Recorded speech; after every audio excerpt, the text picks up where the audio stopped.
அனைவருக்கும் வணக்கம். நான் உங்கள் பத்திரிகையாளர் RS கார்த்திக். இந்த வீடியோவில் நம்ம பார்க்க இருக்கிறது நம்ம வேற லெவல் சினிமா சேனலோட சினிமா விமர்சனம். இப்போ நம்ம பார்க்க இருக்கிறது இந்த வாரம் திரைக்கு வந்திருக்கிற ரசவாதி படத்தோட விமர்சனம். ரசவாதி பேரே வித்தியாசமா இருக்குது. என்ன அப்படின்னு பார்த்தோம்னா கெமிஸ்ட், அல்கெமிஸ்ட் அப்படின்னு கீழே தி அல்கெமிஸ்ட் அப்படின்ற மாதிரி இந்த படத்தோட இயக்குனர் போட்டிருக்கிறாரு. இந்த படத்தோட இயக்குனர் சாந்தகுமார்னாலே டைட்டில் மட்டும் இல்லை, படமும் கொஞ்சம் வித்தியாசமாக இருக்கும். நம்ம ஏற்கனவே மௌனகுரு, மகாமுனி இந்த படங்கள்லாம், அருள்நிதி நடித்த மௌனகுரு, ஆர்யா நடித்த மகாமுனி இந்த படம்லாம் இந்த படத்தோட இயக்குனர் சாந்தகுமாரோட இயக்கத்தில் பார்த்துருக்குறோம். அவங்களையே வித்தியாசமாகவும் வேற மாதிரியும் காட்டியிருப்பார். அப்படிதான் இந்த படத்தில் அர்ஜுன் தாஸையும் இன்னும் பல நட்சத்திரங்களையும் காமிச்சிருக்கிறாரு நம்ம சாந்தகுமார். இந்த படத்தோட கதை, ஒரு கொடைக்கானல்ல ஒரு சித்த வைத்தியர், அவரு சேவை மனப்பான்மையோட அலோபதிக் மெடிசனோட சித்தா நல்ல விஷயம் அப்படிங்கிறத சொல்லாமல் சொல்லி மக்களுக்கு தன்னை தேடி வரவங்களுக்கு வைத்தியம் பார்க்குறாரு. அப்போ அந்த ஊருக்கு டிரான்ஸ்ஃபர் ஆகி வர்றாப்புல கடலூர்ல தன் உயர் அதிகாரியை கொலை செய்து போலீஸில் மாட்டிக்கொள்ளாத ஒரு சைக்கோ இன்ஸ்பெக்டர்.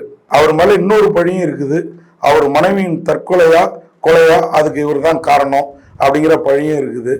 இப்போ அவர் கொடைக்கானல் வர்றாரு. வந்த இடத்துல நம்ம அர்ஜுன் தாஸை பார்த்தாலே பிடிக்க மாட்டேங்குது நம்மால் இன்ஸ்பெக்டர்.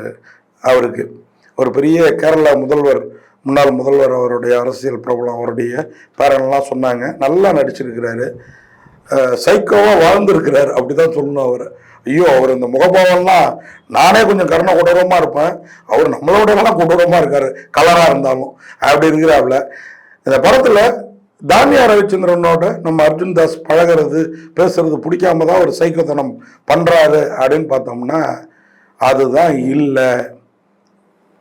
அர்ஜுன் தாஸை ஏன் அவருக்கு பிடிக்கல என்ன அப்படிங்கிறதுக்கு ஒரு கதை. அர்ஜுன் தாஸுக்கு அதுக்கு முன்னாடி ஒரு வாழ்க்கை இருக்குது. அங்கே அவர் மலையை குடையிறவங்களுக்கெல்லாம் எதிராக தன் நண்பனோட சேர்ந்து இருக்கிறாரு. அப்போது அவருக்கும் அந்த நண்பருக்கும் என்ன கதி ஏற்படுது? அர்ஜுன் தாஸ் படம் முழுக்க காலை தாங்கி தாங்கி நடக்கிறாரு. இதுக்கெல்லாம் காரணம் என்ன அப்படிங்கிறத கதாநாயகி தானியா ரவிச்சந்திரனை விட்டு கேட்க விடுவார் இன்ஸ்பெக்டர். அது கேட்ட பிறகும் காதலனை விட்டு தானியா பிரியாது, இன்னமும் கடுப்பாவார் நம்ம இன்ஸ்பெக்டர். அதன் பிறகு அவருக்கும் இவருக்குமான மோதல், இறுதி வெற்றி யாருக்கு? இதுக்கிடையில ரசவாதியா அந்த கெமிஸ்டா நம்மால என்ன சாதிச்சாரு? அதெல்லாம் ஒரு காட்சியெல்லாம் ரொம்ப பிரமாதமா இருக்குங்க. ஒரு பெண்ணுக்கு அலோபதி சைக்கியாட்ரிஸ்ட், அவங்க நம்ம ரம்யா, காம்பயர் ரம்யா ரொம்ப நாளைக்கு அப்புறம் சினிமாவில் மீண்டும் வந்திருக்கிறாங்க. இவ்வளோ நாள் அவங்க எந்த இன்ஸ்பெக்டருக்கு உண்மையாக துணி துவச்சி போட்டுட்டு இருந்தாங்கங்கிற லெவலுக்கு காணாமல் போயிருந்தாங்க இந்த படத்தில் வர்ற கேரக்டர் மாதிரியே. ஆனால் இன்னைக்கு திருப்பி நடிக்க வந்திருக்கிறாங்க. ஏன்னா நிகழ்ச்சி தொகுப்புலையும் அவங்கள பார்க்க முடியல, இந்த படத்தின் மூலயமா திருப்பி வந்திருக்கிறாங்க. வந்தவங்க ஒரு அருமையான கேரக்டர். இந்த இன்ஸ்பெக்டர்கிட்ட மாட்டிப்பாங்க, தன் கணவனை கொல்ல துணிஞ்சு கொண்டு இருக்க மாட்டாங்க. அதுக்காக அவர் அவங்கள ஒரு பெரிய சைக்கியாட்ரிஸ்ட் அவங்க கொடைக்கானல்ல, அவங்களுக்கும் அர்ஜுன் தாஸுக்குமான மோதல். அது இல்லாம அவங்க இந்த இன்ஸ்பெக்டர் அவங்கள வாங்குற வேலைலாம் இருக்க, உடம்பமுத்தி விட சொல்றது, என் அம்மா மாதிரி உனக்கு கண்ணுன்னு சொல்லியே வேலை வாங்குவார். இதுல என்ன நம்ம சாந்தகுமார்கிட்ட நமக்கு பிடிச்சது என்ன, படத்துல எந்த இடத்துல படத்துல பாம்பு கேரக்டர் ஒன்று வருங்க, அது கூட சும்மா படம் எடுத்துட்டு போயிட்டே இருக்கும். ஆனா படத்துல இருக்க ஹீரோவோ வில்லனோ பெண்களை அவசமா பார்த்தாங்க கொண்டாங்கன்ற காட்சியே கிடையாது. டயலாக வேணா போகும்.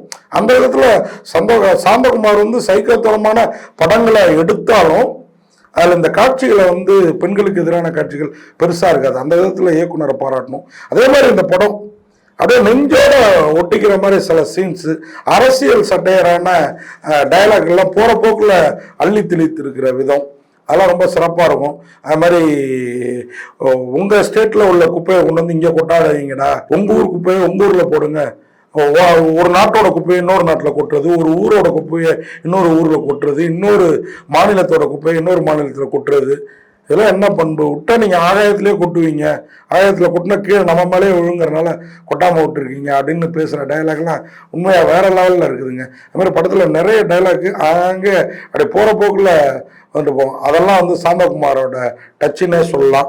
படத்தில் வந்து சாந்தகுமார் அவரே ப்ரொடியூசரும் கூட, ஆனாலும் எந்த இடத்துலையும் இந்த பட்ஜெட் பள்ளியிலுக்கவே இல்லை, அவ்வளோ பிரமாதமாக இருந்தது. அர்ஜுன் தாஸ் சதாசிவ பாண்டியனா சித்த வைத்தியரா வாழ்ந்துருக்கிறாரு.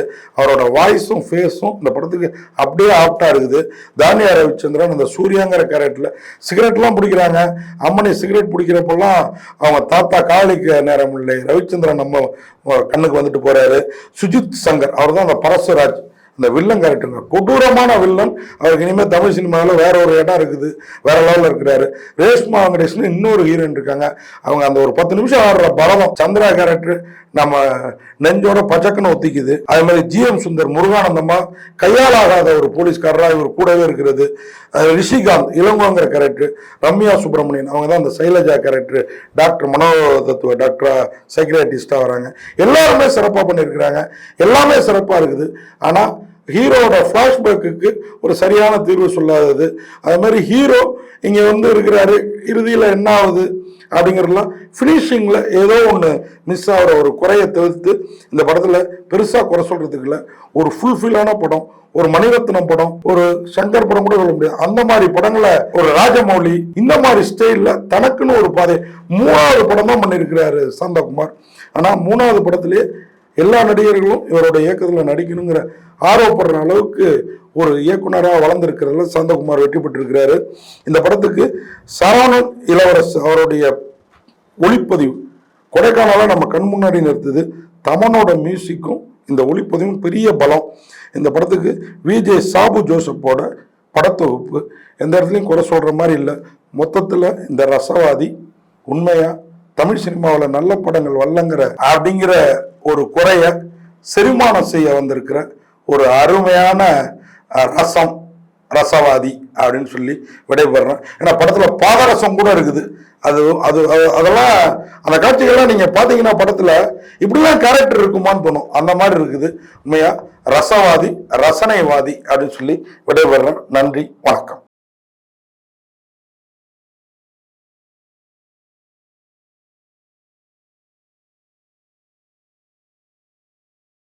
இந்த வீடியோ உங்களுக்கு பிடிச்சிருந்தா லைக் பண்ணுங்க, கமெண்ட் பண்ணுங்க, ஷேர் பண்ணுங்க, சப்ஸ்கிரைப் பண்ணுங்க.